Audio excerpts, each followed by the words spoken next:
Ecos de la antigua Judea, una escena de conflicto espiritual. Imagínese una tarde calurosa y polvorienta en la Judea del siglo I. Las calles de Jerusalén están llenas de comerciantes, peregrinos y maestros religiosos. En cada esquina, las voces se entrelazan discutiendo la ley, el destino de Israel y el papel del pueblo elegido de Dios. Es un tiempo de esperanza mesiánica, pero también de opresión y tensión. El Imperio Romano impone su autoridad con puño de hierro, mientras que los judíos intentan preservar su fe e identidad. Es en este contexto vibrante y volátil que emergen los fariseos, no como villanos de una historia simplista, sino como una élite espiritual profundamente arraigada en la tradición y el celo religioso. No son sacerdotes como los saduceos, ni ascetas como los esenios. Son, en su mayor parte,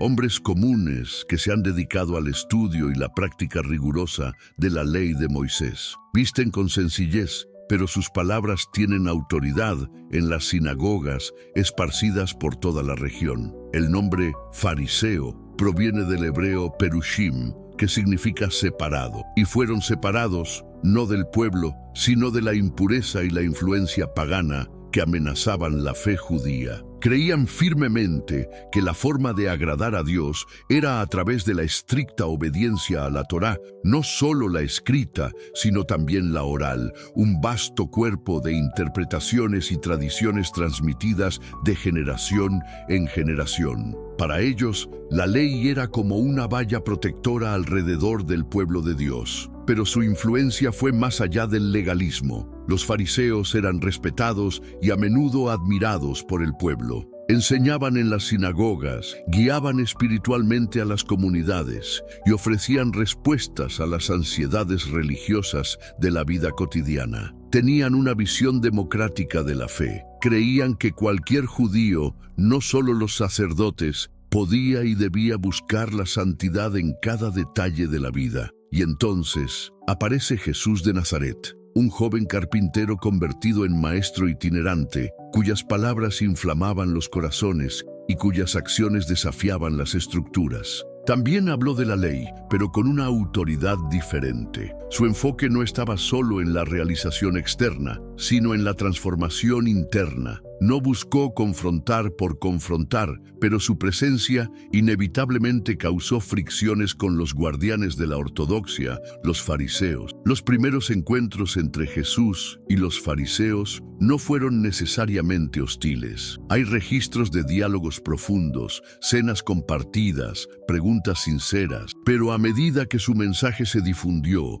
y su popularidad creció, las fricciones se intensificaron, no por diferencias teológicas fundamentales, sino por un tema mucho más profundo: el corazón de la fe. ¿Qué significa realmente ser justo ante Dios? Es en este punto que la historia gana cuerpo y tensión. La confrontación entre Jesús y los fariseos no es solo un choque entre dos grupos religiosos, es el espejo de un dilema espiritual que resuena hasta el día de hoy. Los fariseos, guardianes de la tradición o arquitectos legales, para entender por qué los encuentros entre Jesús y los fariseos fueron tan intensos, primero debemos entender quiénes eran realmente estos hombres que tanto ejercían en la vida espiritual del pueblo judío. Los fariseos no eran un grupo marginal.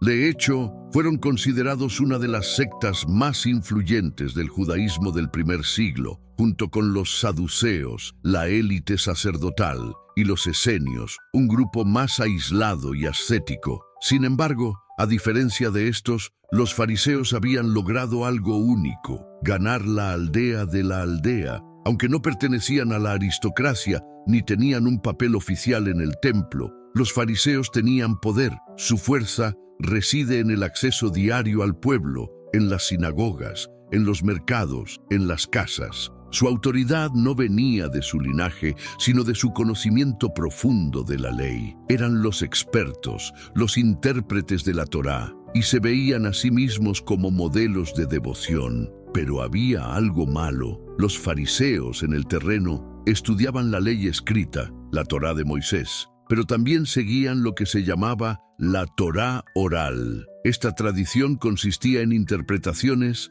ampliaciones y comentarios que habían sido transmitidos de generación en generación. Para ellos, esta ley por escrito tenía el mismo peso que los mandatos registrados por Moisés. En su visión, también se inspiró en Dios. Apliqué esta ley oral meticulosamente a todos los aspectos de la vida, desde cómo necesitábamos lavarnos las manos antes de comer hasta los detalles más detallados sobre lo que realmente significaba guardar el sábado. Cada acto diario podría y debería ser una expresión de salud. Esta intensa devoción, sin embargo, podría dar paso a la rigidez y a veces al orgullo espíritu. Sin embargo, muchos fariseos eran sinceramente piadosos. Vivía con modestia, enseñaba compasión y estaba convencido de que proteger la ley también protegía al pueblo de Israel.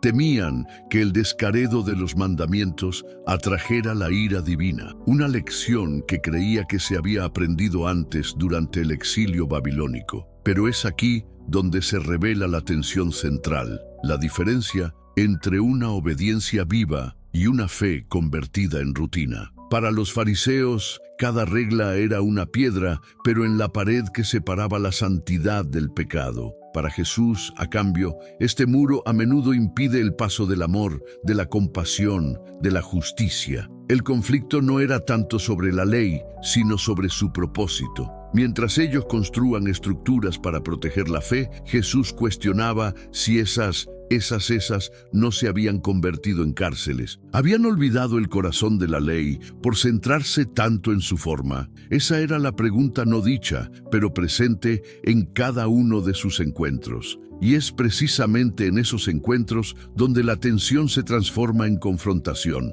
y donde comienza la historia, el choque inevitable, cuando Jesús trastó mensaje. El mensaje de Jesús no fue una simple variación dentro del judaísmo del primer siglo. Fue una sacudida sísmica que eliminó las mismas bases sobre las que se había construido la práctica religiosa farisea. Aunque había una hablaba desde la Torá, al igual que los fariseos, su enfoque era radicalmente diferente. No rechazaba la ley, pero sí la interpretación que había llegado a vaciarla de espíritu y llenarla de normas sin vida. Uno de los episodios que marcó esta ruptura fue el de la curación del sábado. Para los fariseos, el sábado era inviolable, un día separado para Dios, en el que no debía realizar ningún tipo de trabajo. Esta observancia era, para ellos, un símbolo de identidad, obediencia y separación del mundo amable. Jesús, no embargo, curaba en sábado. No lo hacía por provocación, sino por compasión. Pregunta: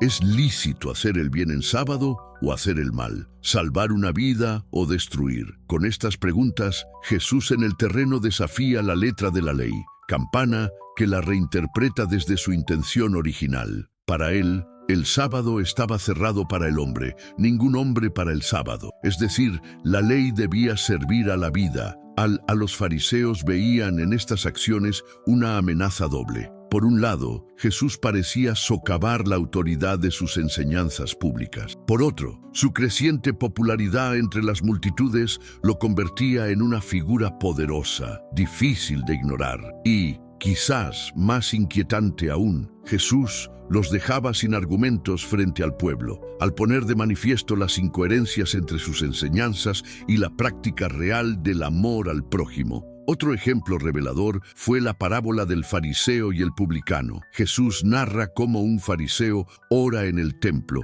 agradeciendo no ser como los demás hombres, ladrones, injustos o adúlteros. Mientras tanto, un publicano, recaudador de impuestos y considerado pecador, ni siquiera se atreve a levantar la vista, solo pide misericordia. ¿Quién fue justificado ante Dios? Según Jesús, no el que se creía justo, sino el que se reconocía pecador. Este tipo de mensaje era explosivo. Jesús no atacaba directamente la ley, sino la autosuficiencia espiritual. Desnudaba la hipocresía envuelta en trajes de santidad. Y esto, para quienes basaban su identidad en el cumplimiento riguroso de normas, era inaceptable. Su crítica se convertía en amenaza. su verdad en escándalo. Así comenzó el verdadero conflicto. Ya no era solo teológico, era existencial, era una lucha por el alma del pueblo. Jesús proponía una fe del corazón, los fariseos una del deber, y entre ambos se abría una brecha cada vez más profunda.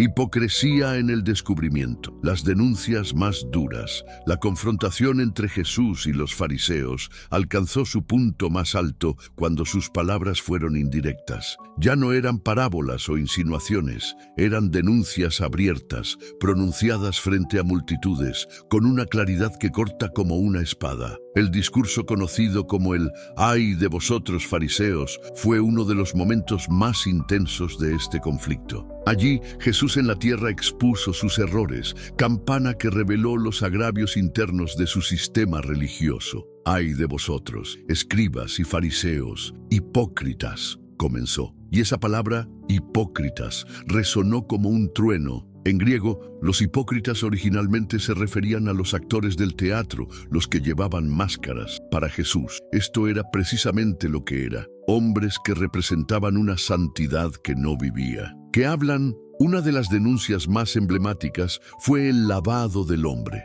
Para los fariseos, este ritual no era para la higiene, sino para la pureza ceremonial. Pero Jesús les dijo: vosotros limpiáis el exterior del vaso y del plato, pero por dentro estáis llenos de robo y maldad. La imagen fue poderosa. Mientras el exterior brillaba con limpieza ritual, el interior, el corazón, estaba contaminado por el egoísmo, la codicia, la vanidad, y no se detuvo allí. Los acusó de diezmar incluso las hierbas más pequeñas, menta, y Jesús también los acusó de buscar la admiración pública, orar de pie en las plazas, ayunar con rostro triste, hacer sonar la trompeta al dar limosna. Pero todo eso era, según él, puro espectáculo, una religión vacía de amor, llena de vanagloria. Para Jesús, la verdadera espiritualidad debía nacer en la intimidad del corazón, en el silencio del cuarto cerrado, no en el aplauso de los hombres. Quizás la acusación más grave fue cuando los comparó con sepulcros blanqueados, hermosos por fuera, pero llenos de huesos y podredumbre por dentro. Con esta imagen, Jesús no solo criticaba su apariencia externa, sino la corrupción espiritual oculta tras ella. Era un golpe directo a la base de su autoridad moral. Para muchos de los presentes, estas palabras fueron una revelación, pero para los fariseos fueron una humillación pública. Era intolerable. No solo por lo que se decía, sino por cómo se decía. Jesús no les temía, y eso, en un mundo donde el poder religioso también era poder social, los dejaba expuestos. Así, lo que comenzó como un debate teológico se había transformado en una batalla por la verdad. Una batalla en la que Jesús no se enfrentaba a simples hombres, sino a toda una estructura, cargas pesadas, como los fariseos oprimían en nombre de la ley. Uno de los aspectos más dolorosos de las críticas de Jesús hacia los fariseos tenía que ver con el peso que ponían sobre los hombros de la gente común. Atan cargas pesadas y difíciles de llevar, dijo, y las ponen sobre los hombros de los hombres, pero ellos ni con un dedo quieren moverlas. Esta acusación no era solo una metáfora, era una denuncia directa a cómo los fariseos utilizaban la ley no como guía, sino como yugo. La ley, en su origen, fue dada al pueblo de Israel como un camino hacia la libertad espiritual y la comunión con Dios. Sin embargo, con el paso del tiempo y la acumulación de tradiciones orales, el cuerpo normativo creció de forma abrumadora. Se multiplicaron los mandamientos, las reglas minuciosas,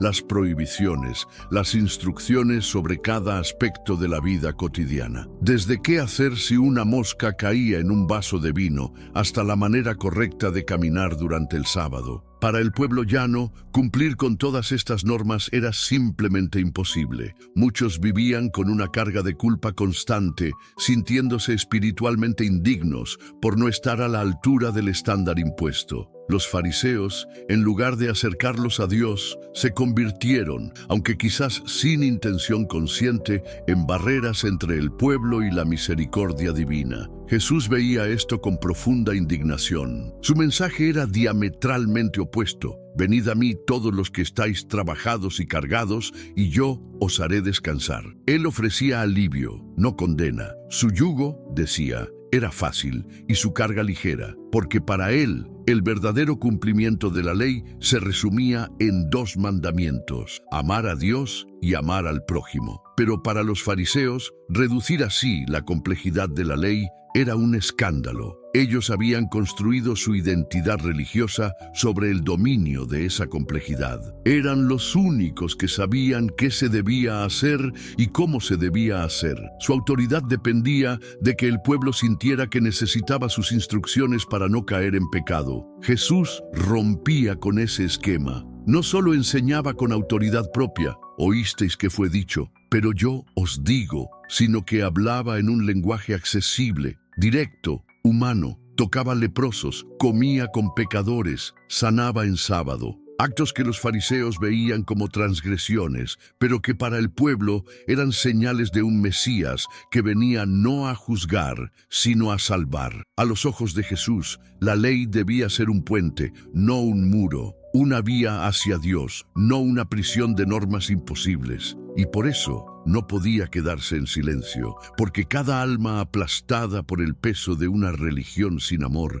era una urgencia en su corazón. El espíritu contra la letra, la mente conflictiva. La raíz del conflicto entre Jesús y los fariseos no fue simplemente una disputa sobre normas o prácticas externas. Fue mucho más profundo. Fue una colisión entre 2 formas de entender a Dios, de vivir la fe, de caminar en obediencia. Para los fariseos, la ley era el centro inamovible. Para Jesús, el centro era el corazón del hombre en relación viva con su Creador. La ley decía, no matarás, pero Jesús decía que incluso la ira en el corazón ya era transgresión. La ley decía, no cometerás adulterio, pero Jesús enseñaba que mirar con deseo era ya una falta al espíritu de esa ley. Así, lo que para los fariseos era complicidad externa, para Jesús era el cuidado del alma. No bastaba con parecer justo. Había eso. Esto trastornaba por completo el sistema.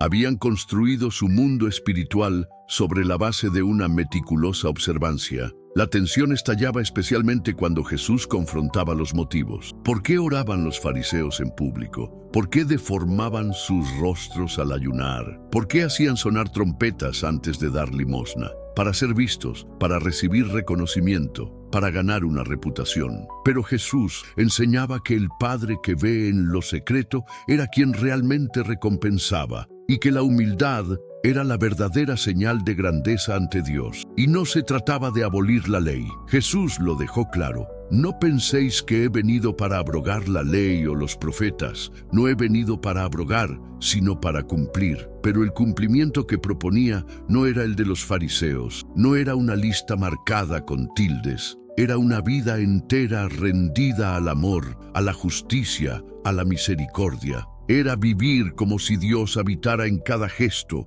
en cada pensamiento, en cada decisión. Por eso, cuando los fariseos veían a Jesús sanar en sábado, se escandalizaban. Pero para Jesús, ¿cómo podía estar prohibido hacer el bien? ¿Cómo podía el amor ser una transgresión? Él veía la ley como un mapa hacia el reino de Dios, no como una prisión que detenía el corazón humano. Aquí estaba el verdadero dilema: la fe como sistema o la fe como relación, la religión como estructura o como vida. Los fariseos representaban un camino seguro, ordenado, lleno de reglas claras. Jesús, en cambio, ofrecía un camino más difícil, uno que exigía mirar dentro, confrontar el orgullo, renunciar a la vanagloria. No era un camino de formas, sino de transformación. Fariseos con nombre y rostro. Más allá de la generalización, hasta ahora, el relato ha presentado a los fariseos como un grupo colectivo, una institución religiosa enfrentada a Jesús. Pero sería injusto detenernos ahí, porque dentro de ese grupo había rostros, nombres, historias. No todos los fariseos fueron hipócritas, no todos rechazaron a Jesús. Algunos incluso lo buscaron en silencio, arriesgando su posición, su reputación y su propia fe. Uno de ellos fue Nicodemo. Miembro del Sanedrín, el Consejo Supremo judío. Nicodemo era un fariseo respetado, pero también era un hombre inquieto, cuya búsqueda interior lo llevó a visitar a Jesús de noche. No quería ser visto, tal vez por temor al juicio de sus compañeros, o quizás porque intuía que estaba al borde de algo que cambiaría su vida. Rabí, sabemos que has venido de parte de Dios como maestro, le dijo, reconociendo una verdad que muchos de sus colegas negaban. Y en esa conversación, Jesús le reveló uno de los mensajes más trascendentales del Evangelio. El que no naciere de nuevo no puede ver el reino de Dios. Nicodemo no entendía del todo, pero tampoco se cerró. Su historia no terminó allí. Más adelante, lo veremos defendiendo a Jesús ante el Sanedrín y finalmente llevándolo a sepultar junto a José de Arimatea en un acto de valentía y honra. Otro nombre que resuena es Gamaliel, un sabio maestro de la ley, también fariseo, miembro del Sanedrín y respetado por todo el pueblo. Cuando los seguidores de Jesús empezaron a ser perseguidos, Gamaliel no optó por el fanatismo. Pidió mesura. Si esta obra es de los hombres, se desvanecerá, pero si es de Dios, no la podréis destruir, dijo. Su voz fue una excepción entre los líderes, y su moderación salvó vidas. Pero quizás el caso más impactante sea el de Saulo de Tarso, fariseo entre fariseos, celoso defensor de la ley, perseguidor de cristianos. Educado precisamente a los pies de Gamaliel, Saulo conocía al detalle cada norma, cada regla. Era un fanático convencido, hasta que, en el camino a Damasco, la luz lo cegó y su mundo entero se desmoronó. Aquel encuentro con Cristo lo transformó en Pablo, el apóstol de los gentiles. El mismo que antes buscaba destruir la iglesia, ahora la edificaba con pasión, con lágrimas, con cartas que cambiarían la historia. Su pasado fariseo no fue borrado, pero sí redimido. Lo que antes era orgullo, ahora era testimonio. Lo que antes era ley, ahora era gracia. Estos ejemplos nos muestran que la historia no es blanco y negro, que entre los fariseos había corazones sinceros, hombres en búsqueda, creyentes auténticos. Jesús no condenó a todos. Sus palabras más duras fueron para quienes endurecieron el corazón, pero siempre hubo puertas abiertas para quienes quisieron ver más allá, porque al final el verdadero enemigo no era el fariseísmo, sino la soberbia espiritual. De Saulo a Pablo, la redención de un fariseo. Si hay una historia que resume el poder transformador del mensaje de Jesús, es la de Saulo de Tarso, un fariseo apasionado, feroz, defensor de la ley, que pasó de ser el mayor perseguidor de los cristianos a uno de los pilares fundamentales del cristianismo primitivo. Su viaje no fue simplemente un cambio de nombre, fue una metamorfosis espiritual, una ruptura radical con el orgullo religioso y un nuevo nacimiento en la gracia, Saúl, hasta que, camino a Damasco, lo inesperado ocurrió. Una luz lo envolvió, lo cegó, lo detuvo. Una voz inconfundible le habló desde el cielo. Saulo, Saulo, ¿por qué me persigues? No fue una condena, fue un llamado. En ese instante, su mundo entero colapsó. La certeza que lo guiaba se transformó en duda. La fuerza con la que imponía justicia se convirtió en silencio y oscuridad. Durante 3 días quedó ciego, incapaz de ver el mundo con los ojos que antes lo guiaban. Y en ese tiempo, algo dentro de él comenzó a renacer. No era solo un castigo, era una purificación. Un desierto interior donde sus viejos esquemas se deshacían. El fariseo se estaba rompiendo para que surgiera el apóstol. Cuando finalmente recuperó la vista, gracias a un discípulo obediente llamado Ananías, también recobró algo más que visión física. Había recibido una nueva misión. Ya no predicaría la ley, sino el evangelio. Ya no impondría temor, sino anunciaría la gracia. Pablo, como se haría llamar desde entonces, entendió profundamente el error del fariseísmo cuando se separaba del amor. Él mismo había sido esclavo de la letra. Por eso, sus cartas están impregnadas de una verdad que conocía en carne propia. La letra mata, pero el espíritu da vida. Su teología no era teoría, era experiencia, era cicatriz. En sus epístolas, Pablo no niega su pasado fariseo, lo reconoce. Incluso lo llama basura comparado con el valor de conocer a Cristo, pero al mismo tiempo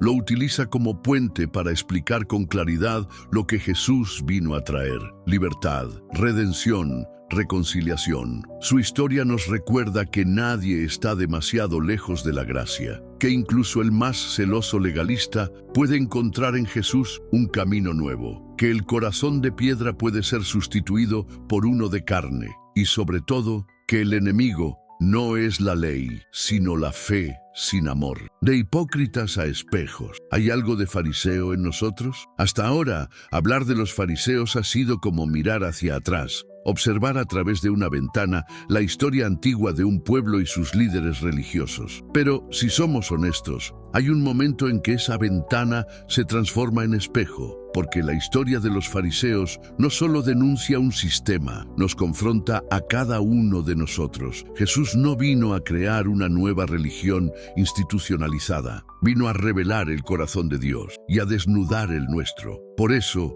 sus palabras más duras contra los fariseos no eran simples ataques externos, eran advertencias para todos los tiempos, porque la tentación de aparentar sin ser, de juzgar sin amar, de hablar de Dios sin conocerlo, no pertenece al pasado, habita en el presente y muchas veces en nosotros. ¿Quién no ha caído alguna vez en la trampa de aparentar espiritualidad? ¿Quién no ha actuado buscando aprobación, usando palabras piadosas, pero escondiendo orgullo o indiferencia? ¿Quién no ha juzgado al otro por no seguir ciertos códigos mientras excusaba sus propias faltas internas? Los fariseos eran expertos en proyectar santidad, sabían cómo hablar, cómo vestir, cómo actuar, y sin embargo Jesús los llamó sepulcros blanqueados, porque por fuera eran impecables, pero por dentro estaban desconectados de la compasión, de la humildad, del amor, una desconexión que puede repetirse en cualquier generación. Y es allí donde el mensaje de Jesús adquiere una relevancia atemporal. No nos invita a señalar con el dedo a los fariseos del siglo I. Nos invita a mirar hacia adentro, a hacer silencio, a revisar nuestras motivaciones más profundas. ¿Oramos para hablar con Dios o para que otros nos vean como espirituales? ¿Damos para bendecir o para recibir reconocimiento? ¿Ayunamos por devoción o por reputación? ¿Juzgamos la piedad de los demás desde una posición cómoda, sin examinar nuestro propio corazón? Estas preguntas no son fáciles, pero son necesarias, porque el fariseísmo no es una doctrina, es una actitud, un desvío sutil donde la fe pierde su alma y se convierte en teatro, donde el ritual reemplaza la relación, donde las normas sustituyen la ternura. Jesús no vino a destruir la devoción, sino a purificarla, a recordarnos que el mayor mandamiento no era cumplir, sino amar. Amar a Dios con todo el corazón y al prójimo como a uno mismo. Esa es la esencia. Todo lo demás, rituales, normas, estructuras, debía estar al servicio de ese amor. La historia de los fariseos, entonces, no es una piedra para lanzar, es un espejo para mirar. Y un llamado urgente: volver al corazón donde la fe es viva, la gracia es real. Y Dios no se busca en apariencias, sino en verdad. El llamado final: una piedad que nace del corazón. Después de recorrer esta historia desde la antigua Judea hasta nuestro propio reflejo, queda una pregunta esencial: ¿qué tipo de fe queremos vivir? Jesús no solo criticó a los fariseos, sino que ofreció un camino alternativo, un llamado que sigue vigente hoy, más necesario que nunca. La verdadera piedad no se mide por la cantidad de rituales ni por la perfección externa. No es un desfile de apariencias ni una lista de mandamientos cumplidos a rajatabla. La auténtica piedad nace del corazón. Surge de una relación íntima y sincera con Dios que transforma la vida entera. Jesús nos invita a ser como niños, humildes y sencillos, reconociendo nuestra necesidad de misericordia y gracia. Nos llama a abandonar la soberbia espiritual y a abrazar la compasión, la justicia y la fe genuina. No como un peso, sino como un camino de libertad. Es un camino que desafía a mirar dentro de nosotros mismos, a aceptar nuestras sombras y a buscar la renovación diaria. Porque nadie es perfecto y todos necesitamos la paciencia amorosa de Dios para crecer. El mensaje final de Jesús a los fariseos y a nosotros es un recordatorio eterno. No basta con cumplir la ley por fuera, sino vivirla por dentro. No basta con ser vistos como justos, sino serlo realmente. La pureza del corazón es la que abre las puertas del reino. Así, el llamado no es a un legalismo rígido ni a una espiritualidad superficial, sino a una fe profunda y viva que brota en cada gesto, en cada palabra, en cada pensamiento, que convierte la religión en encuentro, la rutina en devoción y la obligación en amor. Esta es la invitación que permanece abierta hoy. Aceptamos el desafío. ¿Queremos dejar atrás la máscara y vivir con autenticidad? ¿Estamos dispuestos a dejar que la verdadera transformación comience en nuestro interior? El camino no es fácil, pero es el único que conduce a la vida verdadera. Una vida donde Dios no es un juez distante, sino un Padre cercano, y donde la fe no es una carga, sino un abrazo.